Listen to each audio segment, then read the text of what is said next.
Phones and apps nowadays are designed to be addictive. Companies have spent millions to find out how to hack your brain to make sure that you're glued to their apps, giving them more chance to serve you ads and make them money. Your attention has become one of the most valuable resources in the world right now, and everyone's competing for it. The problem with this is that it not only steals your attention from your work, but also greatly affects your sleep, cognitive ability, and even mental health. So how do we change this so that you're in control of your phone instead of your phone being in control of you? If you're new here, my name's Tom and I'm an engineering student on self-improvement while sharing everything I learned along the way with you guys. So let's get into it. Spending hours staring at a screen each day can develop multiple mental health issues that we might not be aware of from day to day. It can lead to depression from fear of missing out or comparing ourselves to others, as well as anxiety from the feeling that we're falling behind or the feeling that we've got to be constantly checking our phone the moment any notification pings. The problem is that our brain craves this instant gratification over doing our actual work. And extended phone use can also significantly reduce your attention span,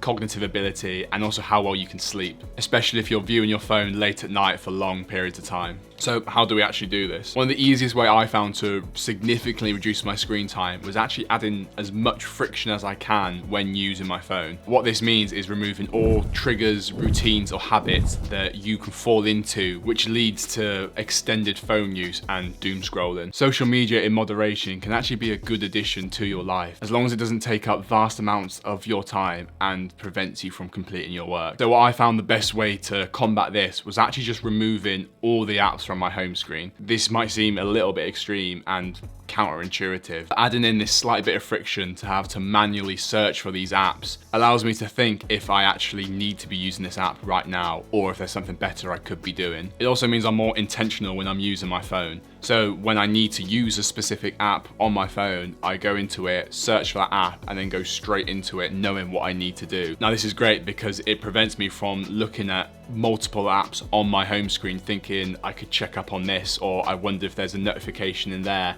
And a lot of the time I don't go into these apps forgetting what I even came onto my phone for in the first place. You don't have to search for individual apps, but because you're still addicted to social media, you're just gonna search for those apps and end up doom scrolling anyway. So this is where I use two apps to fix this, Opal and ScreenZen. Both of these are completely free and have really helped me reduce my screen time on my phone. Opal is a focus mode app which allows you to set up a time frame which blocks all the apps that you find distracting in this time frame. Now this is great because when you have the motivation and discipline to set the app up, you can block everything that you know you find distracting in the times when you should be working to save your attention later on. The way the app works is that if you then try to access, say, Instagram or TikTok or any sort of social media or any entertainment app that might divert your attention, then it comes up with a screen saying that it's blocked and you can't access it. The only way to get through that is to actually go into the Opal app and then wait for 20 seconds or so, and only then it allows you to unlock these apps. Now again, this is great because it adds in that layer of friction from accessing these apps. When you're sat there for 20 seconds, you actually think, do I need to be using this app, or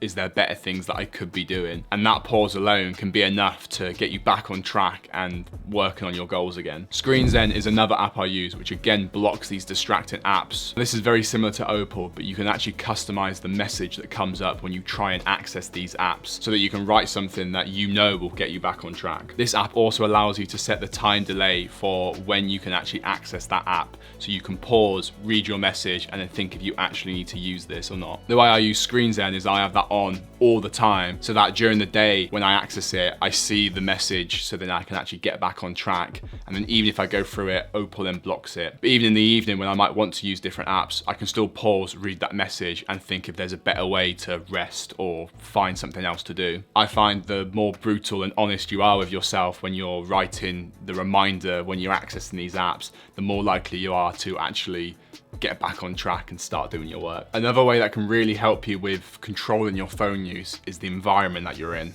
Now the first and easiest way is to simply remove your phone from your environment completely. You're working at your desk, whether in school or whatever, just completely take the phone out of that situation, put it in your bag or even another room, as when you can't actually see your phone, you're much less likely to actually get distracted by it. Taking your phone out of the environment you're in removes this visual cue that you've been so accustomed to get distracted by and start scrolling. And the environment itself that you're in also affects how much you're going to to use your phone. The actual environment you're in also contributes to your phone use. What you want to do is completely separate where you use your phone and where you work so that your brain doesn't associate these two together. It's the same with when you can't fall asleep in bed.